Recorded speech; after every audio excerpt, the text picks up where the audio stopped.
Welcome to Chalk Talk, your source for Buckeye Athletic news, updates, and analysis. I'm Maddie Spielman, and joining me now is Big Ten lead writer for Bleacher Report, Ben Axelrod. Ben, thanks for coming on the show today. Thanks for having me. And we're going to be talking about Ohio State's offense and the anticipation of the spring game this weekend. Later on the other side of the ball, we'll be hearing from Andrew Todd Smith and another very special guest in just a few minutes. So Ben, obviously the coaching staff this offseason has undergone several changes with the additions of Tim Beck and Tony Alford as the new quarterbacks and running backs coaches. Obviously they're replacements for Coach Herman and Coach Drayton, who have moved on to other positions, but have you noticed a difference in kind of the style among these new coaches, and how have the players adjusted to them in practice? I haven't seen much of a difference between Tony Alford and Stan Drayton with the running backs, and that's kind of tough to tell because Ezekiel Elliott is still out undergoing wrist surgery this offseason, so he's not really playing with all of his toys just yet. The quarterback coach is interesting. Tim Beck coming from Nebraska and replacing Tom Herman. Tom Herman leaving his spot as offensive coordinator, and that goes to Ed Warner, the offensive line coach, and he's actually going to be coaching from the field as opposed to the press box. So I think that's going to be one of the biggest changes that you see this fall. But Tim Beck obviously has his hands full with this quarterback competition coming up this summer. It's unprecedented with Braxton Miller, JT Barrett, and Cardale Jones. And while Tim Beck is going to be heavily involved, it is going to ultimately be Urban Meyer's decision. So it's going to be up to Beck to kind of coach the piece that's put in place for him. But yeah, it's definitely a different dynamic than we've seen in past years with Tom Herman. Definitely. Do not envy his position at all. But talking about, you're around the team more than most just about anyone. And I know it's very early to tell, but so far, what unexpected individuals, not the Taylor Deckers or the Ezekiel Elliott's, have kind of stepped up and kind of fulfilled that leadership role as potential captains for next year? Yeah, I don't know if he's going to be named a captain, but one name I think of when you ask that is Jalen Marshall. He's only going to be a redshirt sophomore, but he is a third-year guy, and with Mike Thomas out with sports hernia surgery, he's kind of the most experienced wide receiver right now, and he played H-back last year, and they're shifting him to the outside, and he's playing a little more receiver. So Jalen Marshall, while he's still just a young pup, only has 1 year of playing experience under his belt. He's kind of the seasoned vet right now with the wide receivers. So he's a guy I think the younger players, and that's a really young group, the wide receivers, but I think he's a guy that those younger players are looking up to right now this spring.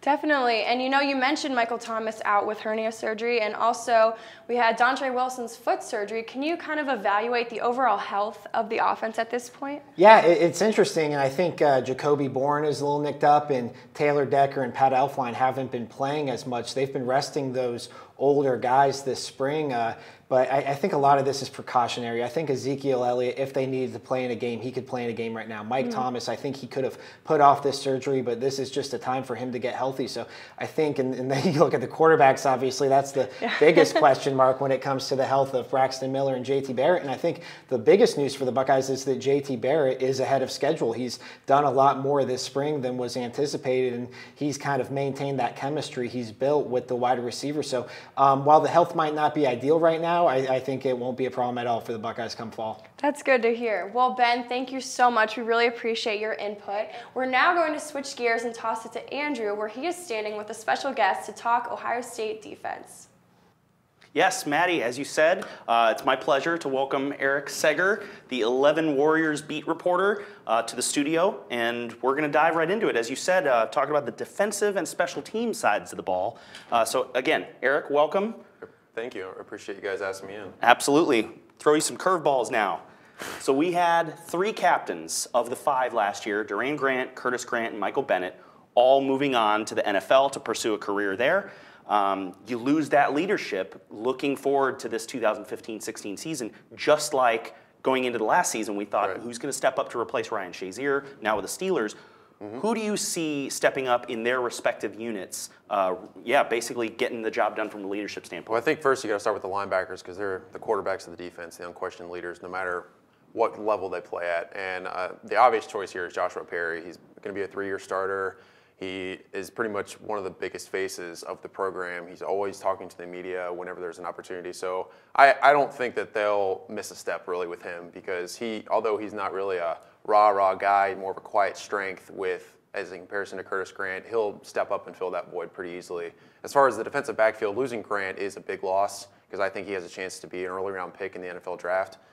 But I think Eli Apple is a stellar player, and he played well towards the end of the season last year. And even though that room is very young, if you look at the guys like Marshawn Lattimore and Damon Webb, and even Eric Smith at the safety position, Eli Apple is kind of like the elder statesman among them. And I think talking to him on Saturday after the Student Appreciation Day, he's very upfront and he's very forward about that. And he knows that the coaches are calling on him, especially Kerry Combs. And we all know how fiery he is. So I think that Eli Apple is going to be the guy there to kind of fill in for Duran Grant from a leadership standpoint. As far as on the defensive line, I think that you don't really have to look further than Adolphus Washington. Joey Bosa has got all the credentials, and he's earned them all with the unanimous All-American last year. But Washington and Michael Bennett were 1-2 last year. I mean, they were best friends.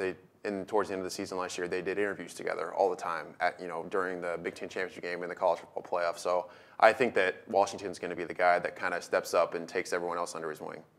That makes total sense. You had mentioned, of course, Curtis Grant anchoring at that Mike position. Now, Raekwon McMillan, we saw him come in last year. Right. True freshman, early enrollee, contributor early and often. Mm-hmm. You mentioned Marshawn Lattimore at the cornerback position. Who are some of those fresh faces, some of the guys that maybe either previously redshirted, the people that aren't household names, or guys that, like I said, are early enrollees that you expect to step up immediately? Right. Well, I think that one name that everyone's going to get used to hearing quite often is Sam Hubbard. Urban Meyer kind of lamented that fact all season last year, that he wasn't able to get him on the field more, and resulted in a red shirt because they weren't sure if he was going to play tight end, if he was going to play linebacker. But he's kind of found his comfort zone at defensive end, kind of that hybrid spot there. So I think that is kind of a fresh face that's going to be a big number 49 on defense. That's going to be a big contributor for Ohio State on the defensive side of the ball. In addition, Lattimore, he's not quite 100% yet, according to Kerry Combs and Urban Meyer. Mm-hmm. So I think that, but when he was a highly touted recruit coming in, so I think that he is going to be another guy that if he's healthy and able to contribute, he's going to push for starting time. Yeah, fair enough. It'd be interesting to see which of those guys we might see contribute on Saturday, of course, with the much anticipated spring game that Maddie already referenced. So let's talk a little bit about health.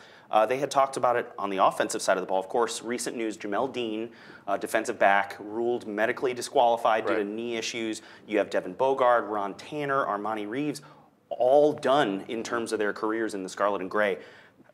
Is that a concern? Do they have enough depth? Did they have a good enough recruiting class to absorb those blows? I think it might be a little bit of a concern, but I think that Urban Meyer and Combs and Luke Fickell, even by extension, co-defensive coordinator, all kind of foresaw a lot of this happening with the way that the season ended and things like that. As far Jamel Dean was kind of the wild card because he's been on campus, and then the news came out where he wasn't able to physically perform, and he'll be gone by the end of the semester. So I think they have 5 defensive backs coming in for a recruiting class. But while they're very young, I think that they're confident in those, especially with a guy like Eric Glover-Williams. He was kind of the highly touted guy as far as at the cornerback position. So I think that with guys like that, and with Eli Apple and Damon Webb and Marshawn Lattimore, these are all kind of young pups that have been anxious to get their chance, and now it's here. So I think on Saturday, that's going to be a big emphasis, is getting those guys as many reps as they can in front of everyone at Ohio Stadium. Yeah, obviously a useful exercise, more than just your typical practice scrimmage. Absolutely. Getting the feel for the crowd in Ohio Stadium. Final thought here, mentioned Ron Tanner, big contributor on special teams. Right. So kind of flipping the script a little bit, Kyle Clinton graduates. He did. Is Nurnberger or Johnston going to be the kickoff specialist in your opinion? I think the nod's got to go to Nurnberger, just because he was the place kicker last year. So I don't know how much experience he has doing kickoff duties, but I just don't think that Cam Johnson is. I'm not saying he's not useful at that position, but he's just more useful in his rugby-style kicking. And as we saw, I mean, he was one of the best in the country at pinning teams inside the 20 all season last year. So I think that Nurnberger has the early edge there. Fair enough. Well, we'll have to see who takes the field Saturday, whether they're in a scarlet uniform or a gray uniform. Spring game, we will have lots of coverage here for you at Lantern TV. Eric, thank you so much for joining us on the show. Thanks for having me on. Yeah, absolutely. Appreciate all your feedback. And that is going to do it for Maddie Spielman, Ben Axelrod, Eric Seger. I'm Andrew Todd Smith. Make sure to follow us on Twitter at ChalkTalkOSU, #CTOSU if you want to chime into the conversation. But that will do it for us this week. Take care.